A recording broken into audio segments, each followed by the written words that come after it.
They say the Wild West was unforgiving, but no one knew its cruelty better than Evelyn Thompson, a widow trying to keep her small children fed and sheltered in a land that tested every ounce of courage she possessed.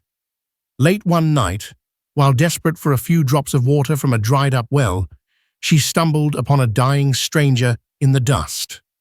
Little did she know that this encounter with the mysterious bullet-ridden cowboy, rumored to be both dangerous and wealthy, would turn her life upside down. Before the sun rose again, everything Evelyn thought she understood about hope, love, and fortune would change forever. Evelyn Thompson was no stranger to hardship. In the town of Bitterwood Creek, her name was whispered with pity. Poor Mrs. Thompson, people said. She had lost her husband the previous winter to a raging pneumonia that swept through the small settlement. Evelyn was left with 2 children, Jacob and Clara, both under 10, and a ranch that seemed to shrink every time the bank visited. Land taxes soared, and threats of foreclosure grew louder. Night in the desert was dangerous, but necessity often drove Evelyn into the darkness. It was a sweltering evening, the moon shining bright in the star-speckled sky, when she grabbed a lantern and ventured toward the old well at the edge of her ranch. The family's water pump had run dry again. She needed to check if the ancient well had any drops left, or if she might find the strength to dig a little deeper before morning. As she approached, the wind kicked up dust devils. Each swirl of sand pricked her eyes. She lifted her skirt and took careful steps, mindful of rattlesnakes. She reached the well and leaned forward with a shaky hope. Her heart sank at the hollow echo of a stone dropping into emptiness. This land had offered no mercy, but something unusual caught her ear. A ragged breath, a weak moan. She froze. The hair on the back of her neck stood up as she realized she was not alone. The sound came from behind a tumbleweed near a cacti grove.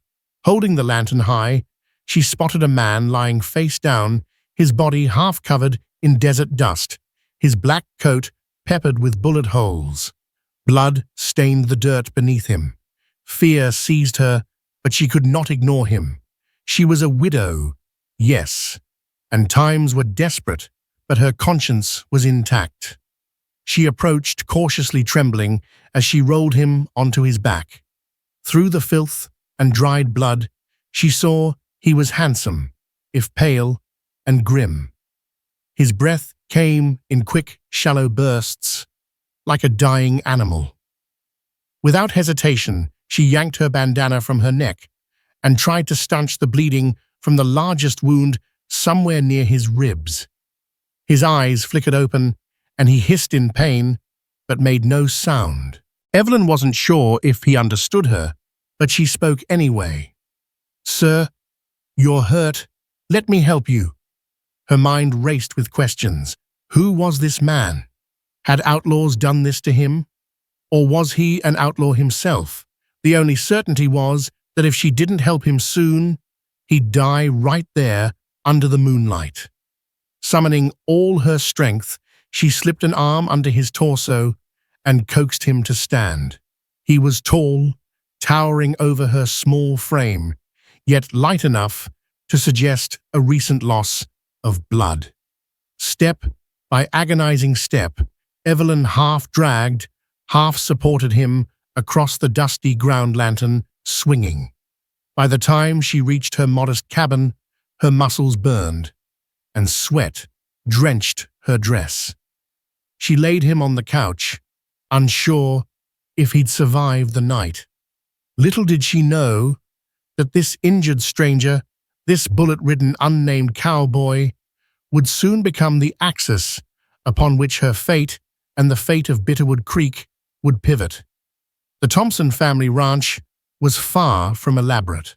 A wooden fence, in need of mending, stood around a small patch of land for a few chickens and a solitary milk cow that often went dry. a rickety barn tilted dangerously to one side, threatening to collapse with the next strong wind. The main house consisted of a single, large room, partitioned by cloth, to create a semblance of privacy for Evelyn and her children. The fireplace, always with minimal wood, served for both warmth and cooking. Inside, Evelyn carefully examined her unexpected patient. By lantern light, she took stock of his injuries. Several bullets had grazed him. One had lodged itself beneath his left collarbone, and another somewhere near his rib cage. No doctor lived in Bitterwood Creek. The nearest physician was in the distant town of Durango Wells, a half-day's ride away, if one had a fresh horse, something Evelyn did not possess. Jacob, her 9-year-old, stirred from his slumber, hearing the commotion. The boy's eyes widened at the sight of the bleeding stranger. Clara, only 7, clutched her threadbare doll, peering from behind a cloth partition. Evelyn's voice was calm but urgent. "Fetch me the big pot of boiling water. Hurry, Jacob." He obeyed without question. Evelyn prayed that the rudimentary medical knowledge she had gleaned from caring for her husband might suffice. She set water to boil, took her last spool of thread, and readied a needle by passing it through the flames. The stranger groaned in agony when she pressed a damp cloth to his side, cleaning away the blood and grit. His face was contorted and sweat beaded on his brow, despite the night's chill. "You gotta be still," she murmured softly, feeling pangs of sympathy. He clenched his teeth, but remained silent as she began to suture the open wound. Each loop of thread was a risky gamble that she wouldn't do more harm than good, but she had no choice. Her hands, though trembling inside, worked steadily from years of patching clothes and mending injured farm animals. When the worst of the bleeding was under control, she offered him a few sips of water. His parched lips barely parted to accept the liquid. "Thank you," he finally managed in a raspy whisper, revealing a hint of refinement that made Evelyn suspect he wasn't just any old drifter. Jacob and Clara watched wide-eyed from the corners of the room, curiosity warring with fear. A sense of solemn gravity had settled over the humble cabin. This was no mere traveler stopping by for directions. Danger emanated from him like an aura. He drifted in and out of consciousness as Evelyn worked through the night. While she cleaned and bandaged his wounds, her mind spiraled with questions. Where had he come from? Why was he riddled with bullets? Had he run afoul of outlaws, or perhaps the fearsome Harrington gang that terrorized the region? By the time dawn broke, the cowboy was still breathing, albeit shallowly. He slept fitfully, muttering names. In his fever dreams, Douglas Harrington, silver mine, land deeds, wrath, danger. Evelyn could piece together only fragments. She knew of a wealthy magnate named Douglas Harrington who owned mines and banks across the territory. Rumor had it he was vicious when dealing with competition. Was this stranger involved in some land dispute? With Harrington exhausted, Evelyn glanced out the window to see the rising sun. She realized she'd spent the entire night fighting for this man's life. She pushed the thoughts of Harrington from her mind. First, the stranger needed healing. Then she would decide what to do. For a moment, she allowed herself a flicker of hope. Perhaps fate had finally aligned for her to do a simple act of goodness. Yet in the harsh realities of the West, fate often carried a price, and Evelyn was about to discover just how high that price would be. Morning brought its own set of worries. The children's hungry cries clashed with the urgent need to check on the livestock. Evelyn had to gather eggs and milk the cow, or risk having nothing to feed her family. She gently placed a damp cloth on the cowboy's forehead to quell his fever and whispered a quick prayer for his recovery. Then she instructed Jacob to sit by the stranger's side and call out if anything changed. Outside, the desert morning was already warming up. She hurried through her chores, her back aching, and her mind racing. How would she pay the upcoming land tax? She had next to no money left after burying her husband and fending off the bank's collection agents. Her only silver lining was that no official had shown up lately, giving her a brief reprieve. By the time she returned indoors, the cowboy was stirring. His eyes, deep-set and blue, scanned the modest cabin with a mixture of confusion and vigilance. Jacob jumped up startled, while Clara peeked from behind a table. The stranger attempted to sit up, but winced, pressing a hand to his wounded side. "Careful, you're badly hurt," Evelyn admonished gently. "You lost a lot of blood. I stitched you up the best I could." She offered him a cup of water, which he accepted with trembling hands. He cleared his throat, as though trying to recall a lost memory. "Much obliged, ma'am," he said, in a hoarse whisper. "My name is Henry Colton." Evelyn noted the slight hesitation before he spoke his name. She introduced herself and her children. Suspicion flickered in Henry's gaze, as though he was wary of revealing too much.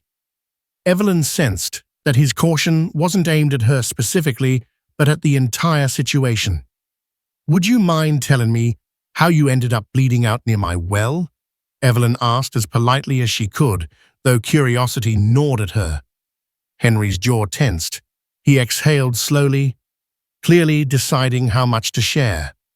"I was ambushed on the trail from Durango Wells. Had a disagreement with some men who think they own these parts. Bullets flew and I got pinned down. Barely escaped."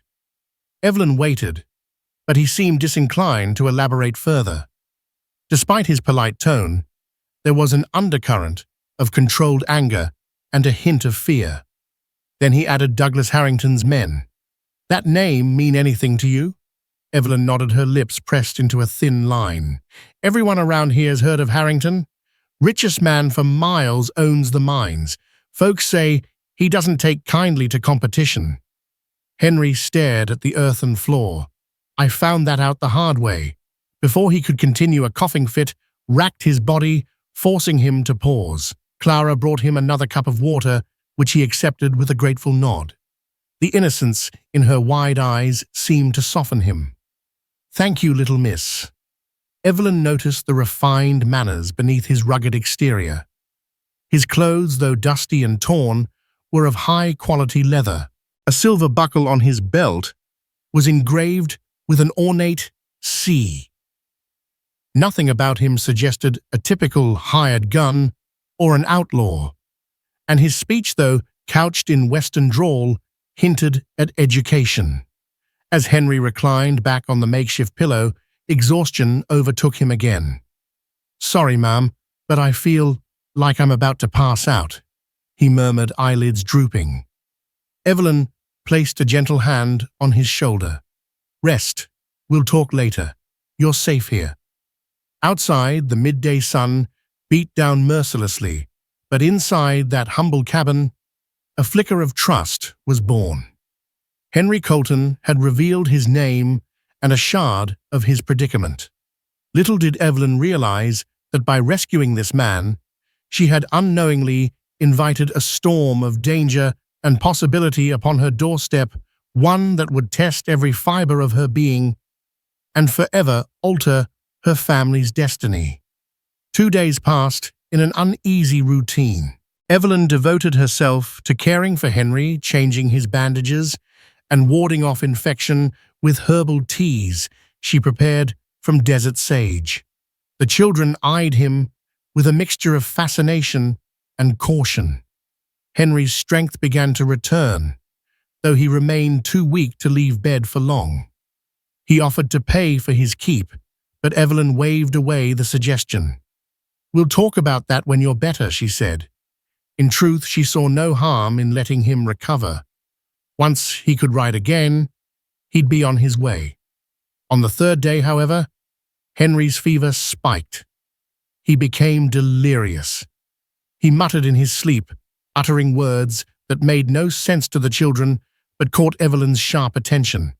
Land deeds, silver vein, double-crossed. Harrington, danger, he mumbled. At one point, he clutched Evelyn's hand with surprising strength and locked eyes with her. They can't take it from me, my father's dream, he rasped before slipping back into delirium. Henry's ravings worried Evelyn. She recalled that name again, Douglas Harrington. She knew from local gossip that Harrington had an iron grip on the region. He owned mines, saloons, and even the local bank that threatened to seize her ranch. If Henry had truly crossed Harrington, then their humble cabin might be in grave danger. In the lawless frontier, Harrington's men could be on her doorstep with guns drawn at any moment. Her fears were confirmed that very afternoon.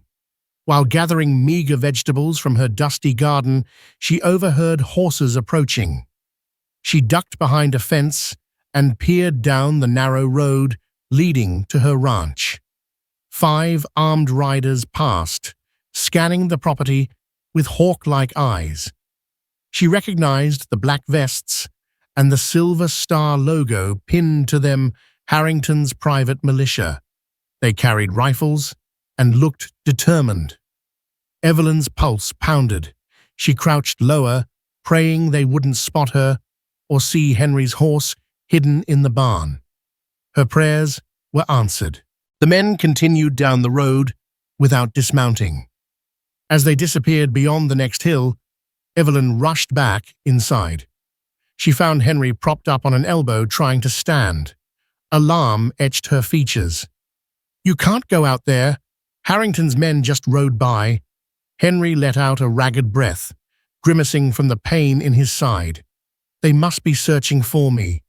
"Yes," Evelyn said solemnly, "they are." Henry exhaled as if his worst fears had been confirmed. "I'm sorry to drag this trouble here, Evelyn." She believed the regret in his voice was genuine. Jacob and Clara trembled, knowing something serious was unfolding. Evelyn guided Henry back to the bed. "You're in no condition to travel. If they come back and find you—" She trailed off, letting the implications settle. Henry's jaw tightened. "I have to leave, or else you and your children will be in danger." Despite her terror, Evelyn found a spark of resolve. "You won't make it a mile in your current state.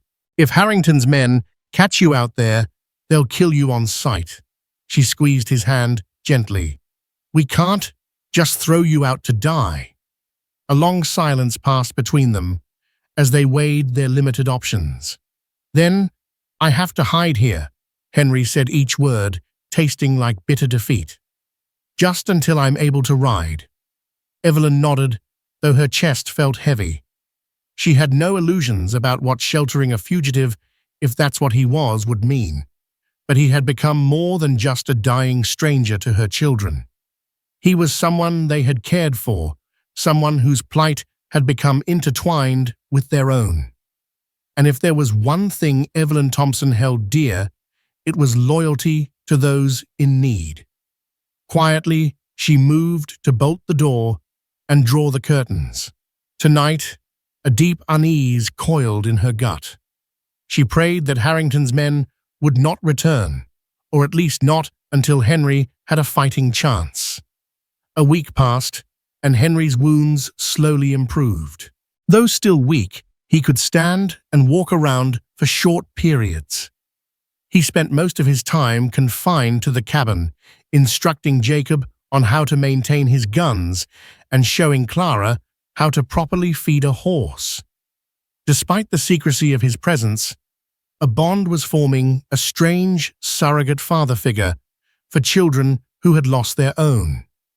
Evelyn, meanwhile, battled conflicting emotions. She worried for her family's safety, but seeing the children laugh again stirred her maternal heart. Henry helped with chores when he could determined to repay their kindness. Once, while hauling water from the barn, he nearly collapsed from exhaustion. Evelyn rushed to catch him, and he offered a sheepish smile. For a moment, Time seemed to stand still, and an unspoken tenderness flickered between them, two souls weighed down by life's burdens. But the spectre of Harrington loomed. A swirl of rumors reached them via a traveling peddler named Samuel Henderson, a real figure from out west who roamed from town to town selling wares and sometimes intelligence. Samuel claimed that Harrington's men were combing the countryside for a renegade who had stolen valuable property deeds. Henry stiffened at the news, confirming that indeed he was the man they sought. Late one evening, as the children slept, Evelyn found Henry awake by the dying embers of the fireplace. He held a worn leather pouch in his hands. Inside, she glimpsed yellowed documents with official seals. "Are those the deeds Harrington wants?" she asked quietly. Henry nodded, jaw tight. "They're my deeds, passed down from my father, Jeremiah Colton. He invested heavily in a silver claim out near the Painted Mesa. Harrington tried to cheat him out of it. My father died fighting for these papers in court, but Judge Roy Bean, yes, the real law west of the Pecos, once said they were legitimate. Harrington used bribes and threats to overturn the ruling." Henry paused, recalling painful memories. "That's why Harrington wants me dead. As long as I hold these, he can't fully claim the silver veins. But if I can get to a safer territory, maybe over to Tombstone or even Santa Fe, I can rally real legal support from men like Wyatt Earp who despise Harrington's brand of corruption. These deeds are worth a fortune, Evelyn. Enough to change your life, everyone's life, if properly recognized by the court." Evelyn's heart pounded. "Why are you telling me this?" He looked into her eyes, sincerity and desperation mingling. "You saved my life. I owe you the truth." He exhaled. "I planned to pass through quickly, but now I feel you deserve to know what all this danger is about." A swirl of possibility and dread took hold of Evelyn. On one hand, the deeds offered unimaginable wealth. On the other, crossing Harrington was like poking a sleeping bear. She considered her children, how they struggled daily. If Henry's claim was genuine, perhaps she could end her family's suffering. But any attempt to seize that wealth would put them in lethal jeopardy. She gently traced the edges of the documents with her fingertips, careful not to tear the fragile paper. "Is it really worth all the trouble, Henry?" "The risk," his eyes flashed. "It's not just the silver, it's justice. My father gave his life to ensure our family's rights weren't trampled. I won't let Harrington bury my legacy." Though the stakes were enormous, Evelyn felt an unexpected stirring hope for the first time in ages. But hope in the Wild West came with a heavy price, especially when it threatened powerful interests. Tomorrow she would have to decide where she stood in this unfolding war.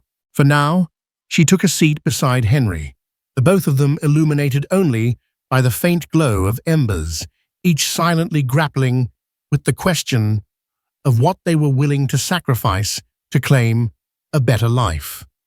Word travels quickly on the frontier, and it wasn't long before Harrington's men returned. This time, they came in broad daylight, with a formal letter bearing Douglas Harrington's personal seal. Evelyn was outside feeding the chickens when a tall, broad-shouldered envoy dismounted. He tipped his hat with a thin smile that didn't reach his cold eyes. "Ma'am," he said, "the Honorable Mr. Harrington sends his regards." Evelyn tensed, but forced a polite smile. "What can I do for him?" The man withdrew an ornate envelope, an invitation. "Mr. Harrington is hosting a gathering at his estate in 2 days. He'd be pleased by your presence." The gall of the man, Evelyn nearly scoffed aloud. Everyone knew she had no place among the elites of Bitterwood Creek, least of all at Harrington's high society soirees. Still, she took the envelope, and after the rider left, unfolded it with trembling hands.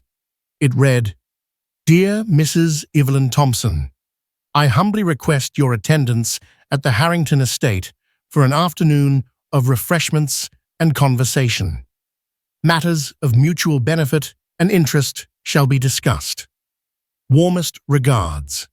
Douglas Harrington, mutual benefit and interest. Evelyn guessed the invitation was a veiled command. If she refused, Harrington might see it as an insult or worse, a sign of guilt.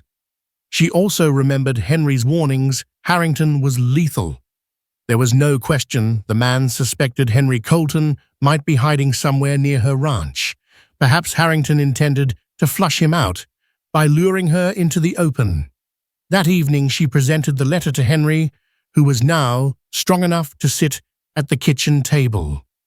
He read the letter face, impassive. "He's testing you," Henry said quietly, "and he's letting me know he's onto us." Evelyn's hands shook as she stirred a pot of thin stew. "I can't attend. If I do, he'll see right through me." Henry stared at her intently. "But if you don't go, he'll suspect you even more. We can't afford that either." Jacob and Clara glanced between them, sensing the tension.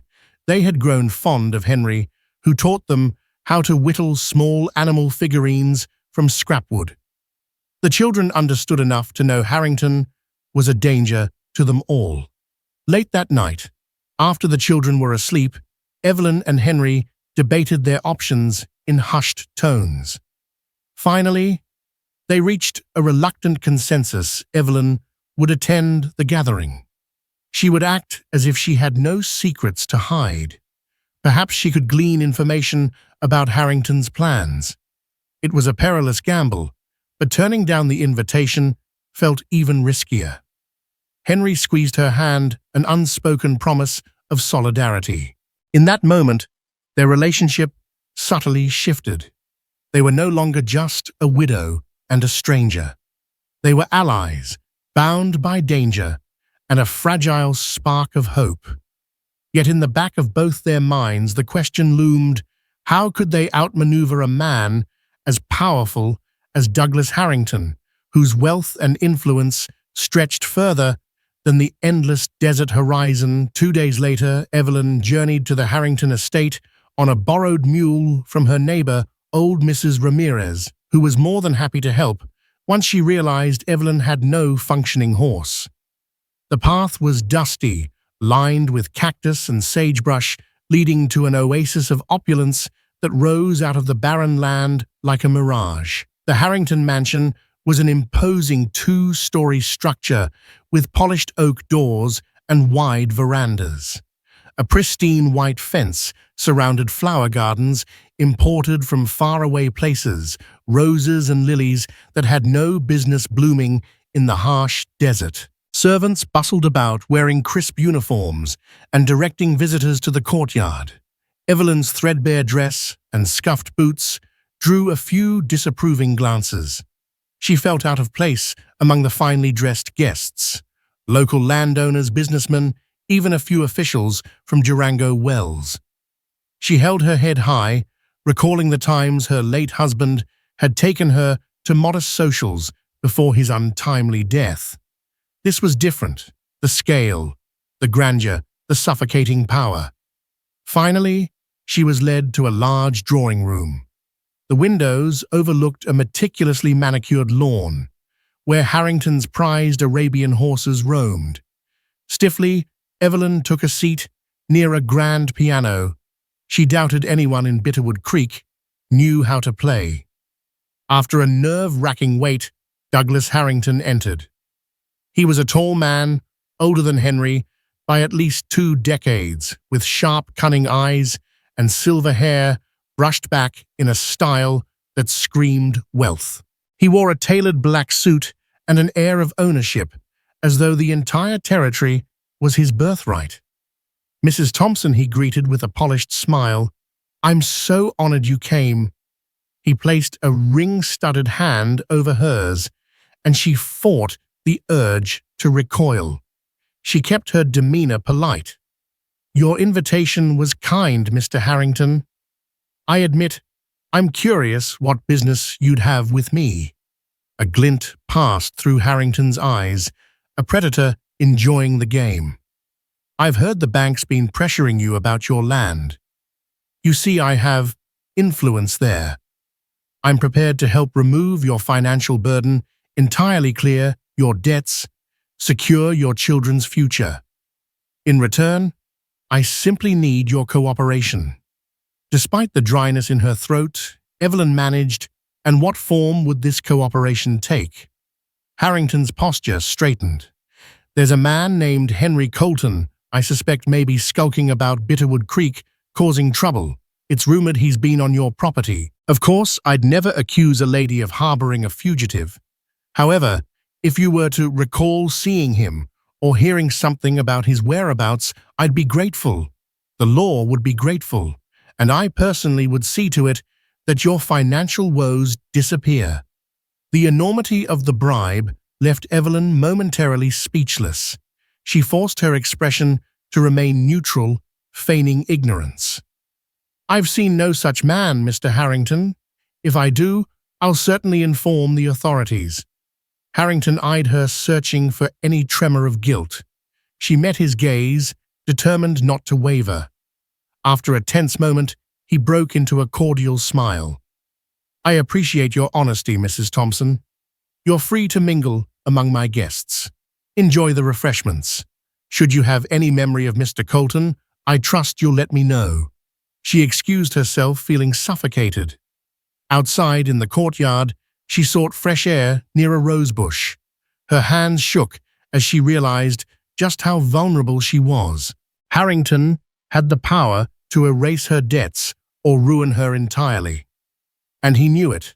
She spotted James Addison Revis, a real historical land baron, once called the Baron of Arizona, standing in a corner chatting with other wealthy men. His presence underscored the seriousness of land deals in these parts. Men like him and Harrington shaped destinies with the stroke of a pen. Returning home would bring no respite. For now, Evelyn stiffened her spine. She would not betray Henry. And yet Harrington's proposition lingered in her mind like a devil's whisper. If the day came when starvation knocked on her door, would she be strong enough to refuse? Evelyn's nerves were rattled by her visit to Harrington's estate.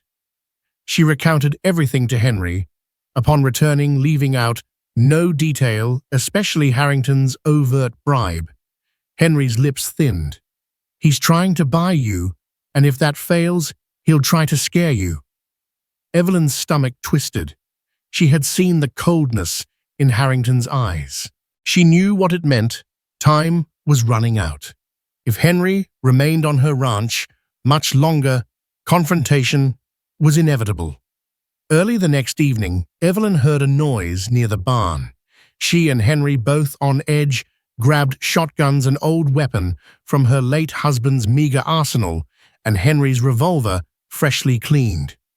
Jacob and Clara were instructed to stay inside, barricading the door behind them. With twilight painting the sky orange and purple, they crept outside.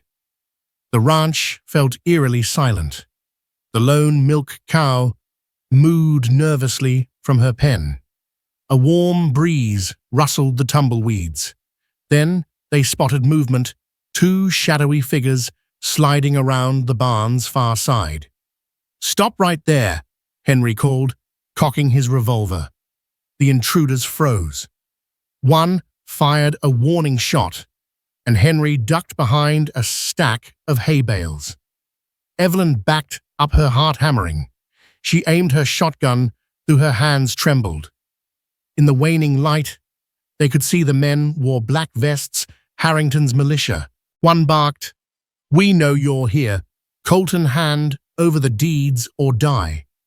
Another bullet whizzed past, splintering wood near Evelyn. Terror coursed through her veins, but she clenched her jaw and returned fire, the recoil nearly knocking her off her feet. Henry signaled for her to move toward the barn door, seeking better cover. He fired 3 times in quick succession. A scream indicated at least one bullet found its mark. The second intruder cursed and scrambled to drag his wounded partner behind an old wagon. Shouts rang out from the ranch house, Jacob calling out to his mother. Evelyn pressed herself against the barn wall. "Stay inside," she shouted, fighting panic. She had to protect her children. Henry reloaded swiftly. "We can't let them report back. Harrington will come with more men." With a grim expression, he inched around the barn's corner, exchanging fire with the surviving gunman. Evelyn mustered her courage, stepping out just long enough to discharge her shotgun. Bark and dust flew everywhere as the blasts roared through the twilight. When the gunfire ceased, an eerie stillness fell. The wounded intruder lay slumped behind the wagon, groaning. His partner had fled, leaving him behind. Henry approached cautiously, weapon drawn. Evelyn followed, adrenaline and horror swirling in her chest. With blood-stained fingers, the wounded man reached for a pistol, but Henry kicked it away. Gasping for breath, the intruder glared at Henry. "You're a dead man." "Colton," he wheezed. Henry's expression hardened. "Why are you after me? Are you just following Harrington's orders?" The man spat flecks of blood, hitting the dirt. "Harrington pays good. You're in the way. You and that widow." His voice gurgled, fading. Evelyn watched in grim fascination as the life drained from the man's eyes. She had never witnessed a killing up close, not even when her husband fought off rustlers. The realization that death had become a daily threat for her family struck her like a thunderbolt. Clara's muffled sobs broke the silence, drifting from the house. Evelyn and Henry exchanged a look, equal parts guilt and relief. They were alive, but at what cost? "We need to bury him," Evelyn managed, voice quavering. She couldn't leave the body to rot or be found, as that would only bring more trouble. Henry nodded grimly. They set about the grim task under a dim lantern light, hearts pounding with the knowledge that tonight's violence was but a taste of what Harrington would unleash if he discovered Henry's location. The aftermath of the ambush weighed heavily on everyone. Jacob and Clara had seen enough to grasp that their home was no longer safe. Evelyn felt a steely determination rising within her. She refused to be a victim. Henry, however, was burdened by guilt.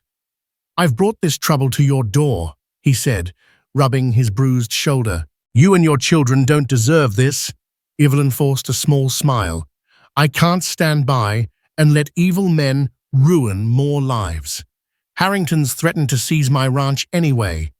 This was coming whether you were here or not." Yet survival meant more than defiant words. They needed a plan. Henry felt the crunch of reality. While his wounds had improved, he was still not at full strength. Nevertheless, staying put was suicidal. Harrington now had proof that Henry was hiding on Evelyn's property. That evening, Henry spread out a battered map on the table. It showed trails and passes leading to Santa Fe Tombstone and other territories where he might find legal backing. He pointed to a route crossing the Painted Mesa. "If I can reach Santa Fe, I can contact Wyatt Earp. He's no friend of Harrington, and he's got a reputation for justice. I also know a judge there, Robert Townsend, who might revalidate my deeds." Evelyn studied the map. The path through Painted Mesa was treacherous bandit country, but it would avoid the main roads that Harrington's men likely patrolled. "It'll take days," she noted quietly, with no guarantee of safety. Henry nodded. "I can't make you come with me. But if Harrington is bent on revenge, your ranch won't be safe once I leave. He might suspect you helped me. At least, if you come, we can stick together until we're out of his reach." The children's presence made the choice harder. Could she really uproot them and undertake such a perilous journey? Yet remaining seemed even more dangerous. Harrington would undoubtedly retaliate for the bloodshed on her land. Jacob chimed in, surprising both adults with his firm voice. "Mama, we should go. I don't want to hide under the bed every night wondering if them men will come again. And we can't let Mr. Colton face them alone." Clara nodded in agreement, clutching her doll. Emotion welled in Evelyn. She realized they had no real future here. Her husband's death had seen to that, and the bank's looming threats continued to overshadow them. Perhaps in Santa Fe, there'd be a fresh start, one they never imagined possible. And Henry promised that if his deeds were honored, he'd share the fortune that rightfully belonged to his family. Her jaw set, Evelyn reached out and clasped Henry's hand. "We'll ride with you, for my children's sake and yours." Henry's eyes flashed with gratitude, but also fear for them. "I'll do all I can to protect you and the kids." They spent the rest of the night preparing. Food, water, and supplies were packed onto the 2 horses Henry had hidden after the ambush. He had recovered his own mount, a sturdy chestnut mare named Phoenix, plus a spare from the wounded intruder's stash. By daybreak, they were ready. The ranch, with all its memories and heartbreak, would be left behind, possibly forever. At first light, they set out heading east, away from Harrington's estate, and deeper into the wild, uncharted desert. Henry, a rifle across his saddle, led the way. Evelyn rode behind him. Jacob perched in front of her. Clara nestled in a small wagon, pulled by Phoenix. Though fear gnawed at them, a glimmer of hope burned bright. The open horizon beckoned with the promise of a new life and the threat of unimaginable perils. Traversing the painted mesa was no small undertaking. The rugged terrain of red-hued cliffs and jagged rock formations stretched for miles, punctuated by canyons that echoed with the howls of coyotes at night. By day, the sun scorched the ground, reflecting off the crimson stones in a blinding glare. Water was scarce, and any miscalculation could lead to dehydration. Henry, familiar with the region's dangers, led them along less traveled paths to avoid Harrington's scouts. Time and again, they skirted precarious ledges or wove through narrow gorges where sunlight scarcely penetrated. The children marveled at the natural beauty or temporarily displacing their fears. Clara, her doll in hand, giggled whenever a desert lizard scurried by. Despite the harsh conditions, they made decent progress. At dusk, they found a sheltered alcove against a rock wall, where Evelyn started a small fire using dried sagebrush. The group huddled around it, sharing bits of jerky and the last of their biscuits. The flickering flames cast dancing shadows on the stone, lending a haunted atmosphere to their campsite. Henry unrolled a well-worn bedroll for Evelyn and the children. He himself leaned against a boulder rifle within arm's reach. The threat of bandits or prowling cougars loomed. Their nights were restless, punctuated by every snap of a twig or distant cry of an animal. On the 3rd day, as they navigated a winding canyon, they spotted a rider in the distance. Henry tensed, hand drifting to his gun. Evelyn tightened her hold on the reins, heart pounding. But the rider turned out to be a young prospector named Billy Rawlins, once mentioned in the records of the Santa Fe Territory. He greeted them with a mixture of curiosity and caution. "You folks lost Billy?" asked, wiping sweat from his brow. He was traveling light, a pickaxe strapped to his horse. "Ain't many families crossing the painted mesa." Henry gave a vague reply, citing family obligations. Billy frowned, but offered some advice. "Be wary of the canyon pass up ahead. Rumor says bandits been roaming there. You might want to go around, though it'll add a day or two to your journey." With that, he rode on, leaving them to decide. Henry sighed and glanced at the children. Jacob and Clara were exhausted. Evelyn's eyes were red from lack of sleep. "We can't risk the bandits," Henry concluded. "We'll take the longer route." Their detour proved taxing. They scaled steep, rocky inclines and descended hazardous slopes. One afternoon, Clara nearly fell from the wagon when a wheel hit a hidden crevice. Evelyn caught her just in time. Another day, a sudden thunderstorm rolled in, drenching them and turning the ground into sticky mud that clung to the horses' hooves. Yet with each obstacle, they grew more cohesive as a unit. Evelyn's courage shone as she tackled tasks she never thought herself capable of, like shooting rattlesnakes coiled near their camp. Henry guided them expertly, though exhaustion etched lines on his face.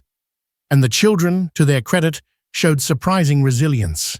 One evening, when the children were asleep, Evelyn and Henry sat together, sharing a moment of rare peace beneath a star-laden sky.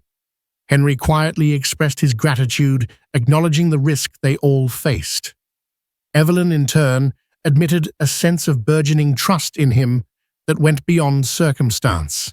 In a place as raw and open as the painted mesa, stripped of life's luxuries, two souls could see each other's truths with startling clarity.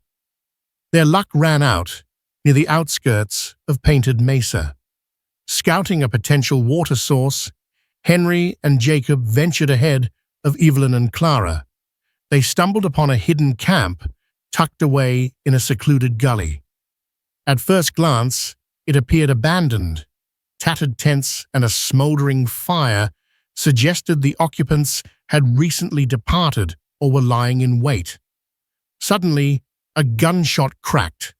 Henry tackled Jacob to the ground, saving the boy from a sniper's bullet. 4 men emerged from behind boulders, rifles aimed. Their leader, a scarred man with greasy hair, sneered. "Well, looky here. We've caught ourselves a fancy cowboy and a kid." Henry's heart pounded. He had the reflex to draw his revolver, but they were outnumbered and pinned down. "Don't shoot. The boy is innocent," he called out. Jacob clung to him, trembling. The bandits approached warily. "What's your business here?" demanded their leader, whose name Henry recognized, Gordon Grimes Waller, a notorious outlaw rumored to have done jobs for Harrington in the past. Henry raised his hands slowly. "We're just passing through looking for water. We mean no harm." Behind them, Evelyn and Clara, hearing the gunshot, rushed forward. Evelyn froze at the sight of rifles pointed at Henry and Jacob. Instinctively, she aimed her shotgun, but a bandit slid behind her, snatching the weapon away. Another bandit grabbed Clara, who screamed, "Let her go!" Evelyn cried, fear and rage swirling in her chest. But the outlaws took Clara hostage, using her as leverage. Henry realized that one wrong move could doom them all. Gordon Waller prowled around them like a vulture. "I've heard rumors about a certain Henry Colton traveling with a woman and 2 brats. Word is, Harrington's offering a handsome bounty for them." "You that fella," Henry's mind raced. Lying seemed futile. Clearly these bandits suspected who he was. "Yes," he admitted, "I'm Henry Colton, but Harrington won't pay you half of what you think. He'll kill you just as soon as he kills me." Gordon barked a laugh. "That's a chance I'm willing to take.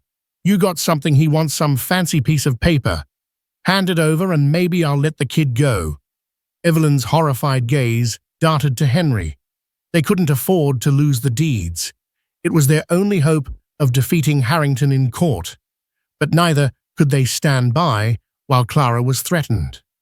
Just then, a thunderous roar echoed off the canyon walls, a landslide triggered by an unexpected shift in the rocky terrain. Everyone scrambled for cover. Boulders crashed down in the distance, throwing a thick cloud of dust into the air, obscuring vision. Seizing the moment, Henry lunged at the bandit, holding Clara, wrestling her away.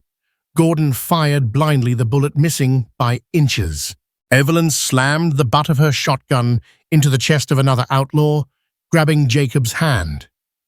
Chaos ensued as the dust cloud blinded all sides.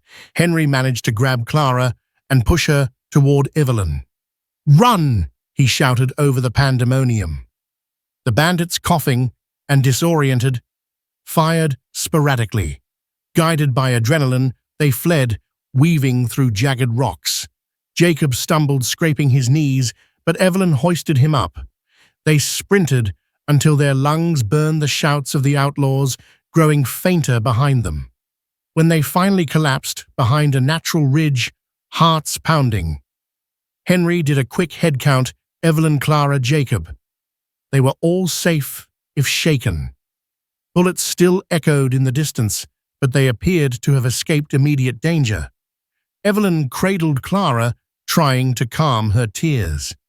Jacob panted heavily, clutching a bruised elbow. Henry's eyes were aflame with determination. "We have to keep moving," he rasped, checking his revolver. "If they catch us again, they won't miss." Evelyn nodded, her voice trembling. "Let's go." And so they pressed on deeper into the rocky labyrinth. Unbeknownst to them, the bandit Gordon Waller had radioed by messenger, in the parlance of the time, word of their whereabouts to Harrington's men, setting the stage for an even more dangerous confrontation ahead. But for now, they had eluded capture by the slimmest margin, a testament to their growing bond and unyielding will to survive. After the harrowing escape from the outlaw camp, the family trudged through the final stretch of the painted mesa. Exhaustion weighed on them like a leaden cloak. Henry's wounds had reopened during the confrontation, and although Evelyn did her best to bandage him, his strength flagged each day. The children, though resilient, were equally worn down by days of sparse rations and constant danger. Yet one morning, the rocky horizon gave way to a sweeping vista, green patches hinting at farmland, and beyond that, the distant steeples and adobe buildings of Santa Fe. The sight was like a mirage of salvation. "We're almost there." Henry breathed relief, etching every syllable. Santa Fe was bustling, a stark contrast to the lonely desert. Merchants hawked wares in the plaza, travelers milled about with wagons loaded for trade, and colorful adobe storefronts offered everything from tax supplies to blacksmith services. Evelyn's children gaped at the lively spectacle. They had never seen a place so large or full of energy. Henry guided them to a modest inn near the edge of town. The owner, an older woman named Dolores Chavez, recognized him immediately. "Henry Colton, I thought you'd never show your face around here again. Those men from Harrington's gang have been sniffing around," she whispered, eyes flicking to Evelyn and the children. Henry offered a weary smile. "We'll need a room or two, Dolores, and a place to stable our horses. Can you manage that discreetly?" Dolores hesitated, then nodded. "You saved my nephew from a beating once. I can't turn you away, but you better be careful." Grateful, they settled in. Evelyn helped Henry up the narrow stairs. Once inside the simple yet clean room, Henry sank onto the bed with a groan. "I need to see Judge Robert Townsend as soon as possible," he said, grimacing through the pain. "We have to file an injunction against Harrington's claim." Evelyn brushed sweat from his brow, concern evident. "You're in no shape to go anywhere right now. Let me see if I can send word to the judge." That same afternoon, she learned the judge was presiding over a case at the courthouse. With Jacob and Clara in tow, she navigated the bustling streets, scanning the adobe buildings until she found the courthouse, a sturdy structure with an American flag flying overhead. Inside, she pleaded with the clerk to let her see Judge Townsend on urgent matters. The clerk hesitated, but after seeing the desperation in her eyes and hearing Colton's name, he agreed to pass along her request. They returned to the inn and waited.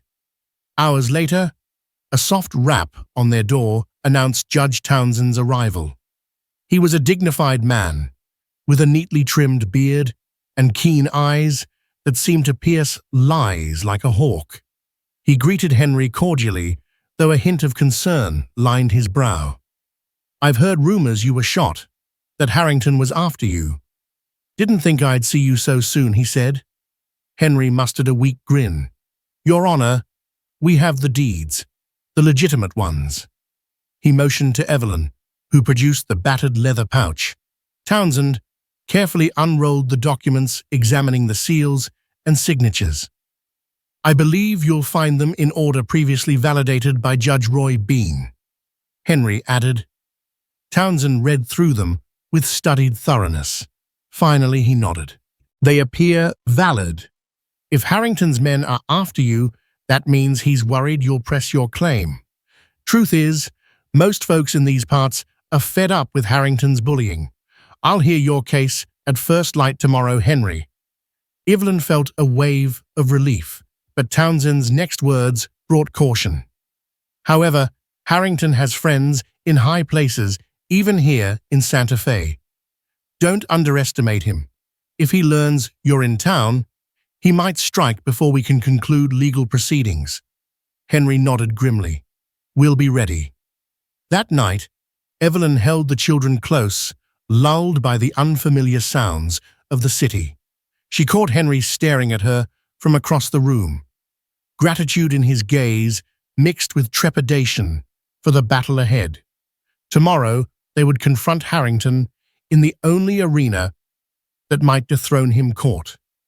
Whether the law would prevail in a land where might often made right remained to be seen. Sunlight spilled into the Santa Fe courthouse as whispers spread. Henry Colton was challenging Douglas Harrington for control of a silver fortune. Locals packed the benches, eager for drama. Judge Robert Townsend presided, gaze sharp beneath his gavel. Henry, pale but resolute, rose with a cane. He presented the deeds describing his father's sacrifice and Harrington's campaign of bribery and violence. Evelyn stood by his side, recounting the ambushes and Harrington's veiled threats at his estate. Harrington denied everything with practiced arrogance. His lawyer produced forged documents and paid witnesses. The courtroom tensed, wealth was on trial, and justice hung by a thread. Then the doors burst open. Sheriff Snyder stormed in with deputies and a limping outlaw, Gordon Waller. "New testimony, Your Honor," Snyder declared. Under oath, Waller confessed that Harrington hired him to kill Henry and seize the deeds. Gasps rippled through the crowd. Harrington erupted in protest, but the judge slammed his gavel. "These actions violate territorial law," Townsend ruled. "The deeds are valid. I order the arrest of Douglas Harrington for conspiracy and attempted murder." Pandemonium followed. Harrington fought the deputies, but they wrestled him down. The crowd erupted in cheers as the mighty tyrant fell. Henry slumped into his chair, exhausted. Evelyn gripped his hand, tears blurring her vision. Justice, so rare in the West, had found its moment. Outside, Jacob and Clara rushed into their arms. Reporters jotted notes capturing the end of a long, dusty war. Evelyn held her children close. Henry stood beside her, battered but vindicated. They had risked everything and against all odds won. The days after the trial blurred in a storm of headlines and whispered reckonings. With Douglas Harrington imprisoned, his once mighty empire cracked. Former associates turned on him, revealing layers of corruption that reached deep into Bitterwood Creek and beyond. Henry wasted no time solidifying his claim. Judge Townsend granted him legal title to the silver vein at Painted Mesa, and investors quickly circled. Henry navigated their offers, carefully determined to preserve his father's legacy. Evelyn struggled to accept his generous proposal, a share in the mine's future profits. At first, it felt like too much. But with Jacob's shoes worn thin and the memory of foreclosure threats fresh in her mind, she accepted. It meant safety, stability, a future. The children flourished in Santa Fe's vibrant streets. Laughter returned to their lives. They marveled at market stalls, played with new friends, and slept soundly for the first time in months. One afternoon, Henry brought Evelyn to a modest adobe home shaded by an old mesquite tree. A small fountain gurgled in the courtyard. "I want you and the kids to have this," he said softly. "You saved my life, Evelyn. I want to share mine with you." Tears welled in her eyes. "We've come so far, I'd be honored." Their bond, once forged through fear and survival, blossomed into something steadier, something resembling love. Standing beneath the branches, they held hands, knowing the worst had passed. The next day, Sheriff Snyder brought a letter from Wyatt Earp congratulating Henry. Word of Harrington's downfall had rippled across the territory. The West was still wild, but change felt possible. At sunset, Evelyn stood at the threshold of their new home, watching Jacob and Clara play beneath a sky painted in gold. Henry joined her, his hand finding hers. They had emerged from hardship, not unscathed, but unbroken. And in the stillness of that moment, Evelyn knew this was the life her husband would have wanted for them. This was the reward for every sacrifice, every risk. A new chapter was beginning. And so ends the story of poor widow and her children saved dying rich, Cowboy, unaware he will change their lives forever. In a land where justice often felt as rare as water in the desert, one act of kindness brought two worlds together. Evelyn's unwavering compassion saved Henry Colton's life, while his courage and gratitude lifted her and her children out of poverty and fear. Danger stalked them across the painted mesa and beyond, yet they stood firm against the tyranny of Douglas Harrington. At last, the courtroom in Santa Fe delivered the verdict that changed their futures, granting them new horizons and a chance at lasting peace. If you found yourself swept up in this journey, feeling the dust of the trail, the heat of gunfights, and the warmth of enduring love, please remember to like this video, share the story with friends who appreciate old Western tales, and subscribe to our channel. Your support keeps our campfire burning bright, and more adventures await just around the bend. Thank you for watching.